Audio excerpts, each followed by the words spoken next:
날씨가 더웠다, 추웠다 그렇게 됐죠. 모두 건강하시기를 빕니다. 지난 주일에 이어서 사도 바울 선생님의 말씀 오늘 한 번 더 살펴보고자 합니다. 오늘은 8.15 해방 69주년 기념주일이기도 합니다. 우리의 조국을 위해서 우리들이 함께 기도해야 하겠습니다.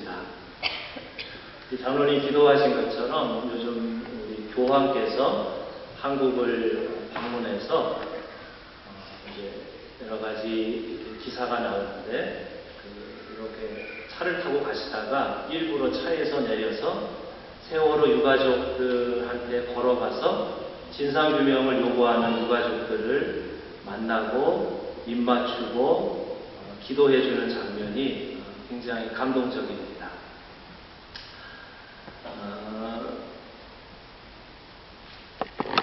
올해는 카톨릭을 대표해서 사진에 저렇게 나오죠. 올해는 카톨릭을 대표해서 교황께서 한국을 방문하셨고, 근데 작년 10월에는 개신교를 대표해서 4년마다 열리는 세계 교회 협의회 WCC 전 세계 모든 개신교, 정교회, 카톨릭까지 모든 개신교 지도자들, 기독교 지도자들이 모여서 부산에서 일주일 넘게 큰 회의를 했습니다.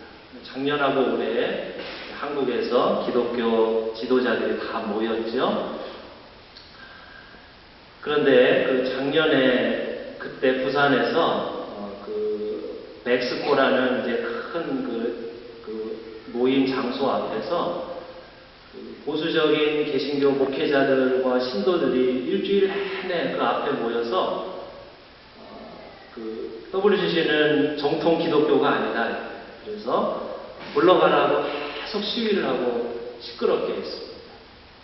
근데 이번에도 또 보수적인 기독교 신자들, 목사들이 모여서 카톨릭은 기독교가 아니다 하고 또 시위를 하는 것을 보고 가슴이 아팠습니다. 이제 해외에서 손님이 오면 환영해주고 따뜻하게 영접해주는 게 그게 당연한 거죠. 근데 자꾸 그렇게 하니까 개신교 이미지가 점점 더 나빠지는 거예요. 교황께서 하신 연설 중에 이런 말씀을 하셨습니다. 대부분의 선진국처럼 한국도 정치적인 분열, 경제적인 불평등, 자연 환경 관리에 대한 관심사들로 씨름하고 있습니다. 여기서 사회 구성원 한 사람 한 사람의 목소리를 듣고 열린 마음으로 소통과 대화와 협력을 증진시키는 것이 중요합니다. 또한 가난한 사람들과 취약계층 그리고 자기 목소리를 내지 못하는 사람들을 각별히 배려하는 것이 중요합니다. 한국 나라의 지도자들이 해야 할 역할을 지금 교황께서 하고 계신 거예요. 이런 말씀을 좀 한국 정치 지도자들이 좀 들었으면 좋겠다는 그런 생각이 듭니다. 요즘 한국에서 이순신 장군을 소재로 만든 명량이라는 영화가 사상 최대의 반응을 얻고 있다. 그런 기사를 보았습니다. 어제 그저께 금요일 8월 15일 토론토에서도 상영을 했지요. 오늘은 좀 영화 이야기를 좀 하려고 합니다. 그 시대가 뭔가 이렇게 팍 막히고 좀 답답할 때 때로는 연극이나 영화 이런 것이 사람들에게 어떤 좋은 메시지를 주고 답답해하는 사람들에게 감동을 주기도 합니다. 2년 전에 2012년에는 레미레자블이라는 영화가 한국뿐만 아니라 전 세계에 상영을 해서 굉장히 많은 사람들에게 감동을 주었습니다. 1789년에 이제 프랑스의 황제가 무너지고 자유평등 파괴, 프랑스 혁명이 일어났습니다. 공화정이 시작되었습니다. 근데 얼마 못 가서 다시 혁명이 일어나서 공화정이 무너지고 다시 독재 황제가 다시 등장했죠. 그래서 그 시절 장발장 비롯한 그 당시 프랑스 시민들의 그 저항, 실패, 슬픔을 영화 내내 노래로 만들었습니다. 옛날 시대가 지나고 더 좋은 시대가 와야 하는데 그렇게 생각만큼 시간이 간다고 해서 좋은 시대가 오지 않아요. 오히려 때로는 지금보다 더 옛날 시대로 더 후퇴하기도 하죠. 그래서 왜 시대는 왜 앞으로 가지 못할까 하는 답답하던 사람들에게 이 영화가 많은 사람들에게 감동을 주었죠. 그 영화 중에 이런 노래가 있죠. 사람들의 노래가 들리는가, 성난 사람들의 노래가 들리는가, 다시는 노예가 되지 않을 사람들의 노래라네. 심장 박동 소리가 울려 퍼져 북을 울리고 내일이 밝으면 새로운 삶이 있으리라. 그 프랑스 혁명이 일어난 지 100년이 지나서야 비로소 오늘날의 민주주의 국가가 될 수 있었습니다. 이런 것을 보면 역사라는 것이 그렇게 일직선으로 발전하지 않고 앞으로 갔다가 또 뒤로 후퇴했다가 그런 우여곡절을 겪는다는 걸 알 수 있습니다.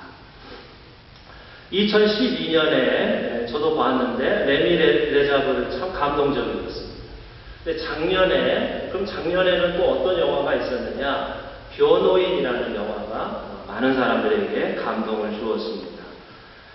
그 노무현 대통령을 소재로 해서 만든 영화인데 어떤 사람이 독학으로 어렵게 고시를 통과해서 변호사가 되어서 그래서 이제 아주 그 돈을 많이 이제 벌었습니다. 그래서 잘 살다가 우연한 기회에 민주화 운동을 하던 대학생들의 변호를 맡으면서 이 사람이 서서히 인권 변호사가 되어가는 과정을 그렸습니다. 억울한 사람들, 대학생들의 변호를 맡다 보니까 수수가 아무도 사람들이 자기를 찾아오지 않고 수입은 줄어들고 가족들의 고생이 이만저만이 아닙니다. 그래도 이 길을 가야 되겠다고 해서 꿋꿋하게 이 길을 걸어가죠. 그러다가 결국에는 자기를 외면했던 변호사들이 한 명, 두 명 자기들의 뜻에 동참하고 그래서 결국에는 그 한 사람의 결단이 결국에는 한국 역사를 바꾸는 그런 계기가 되었습니다. 2014년에는 아마 이 명량이라는 영화가 우리들에게 감동과 변호인과 비슷한 메시지를 줍니다. 임진왜란이 일어났는데 임금이라는 사람은 의주 땅으로 도망을 가고 있고 이순신은 외적과 싸워서 나라를 구합니다. 23번 싸워서 23번 다 이겨서 그런데 이제 남쪽 지방에서 이순신의 인기가 너무 올라가니까 잘 싸우고 있는 장군을 옥에 가두고 고문을 하지요. 그래서 나중에 이순신의 아들이 이 아버지에게 임금이 아버지를 버렸는데 굳이 임금에게 충성할 필요가 뭐가 있습니까? 아들이 말을 하죠. 그러니까 이순신이 말하기를 충성은 임금에게 하는 것이 아니라 백성에게 하는 것이다. 내가 여기서 무너지면 우리 백성들은 어떻게 하느냐 그런 말이겠죠. 명량해전이 끝났을 때 이순신은 기뻐하는 대신에 전쟁으로 억울하게 죽어간 백성들을 생각하며 통곡을 합니다. 아마도 사람들이 이런 영화에 열광하는 것은 영화 주인공 같은 그런 지도자의 목말라 하기 때문에 사람들이 이 영화를 보는 거겠죠. 책임을 회피하고 남의 탓으로 돌리고 무섭고 권위적인 그런 지도자는 많아도 이순신처럼 또 교황처럼 백성들의 아픔을 자신의 아픔으로 돌리는 그런 좀 마음이 따뜻하고 얼굴이 선한 그런 지도자는 보이지가 않습니다. 한국 뉴스를 보면 요즘 공동체를 살리는 뉴스보다는 공동체를 파괴하는 부서지는 소식이 더 많이 들려옵니다.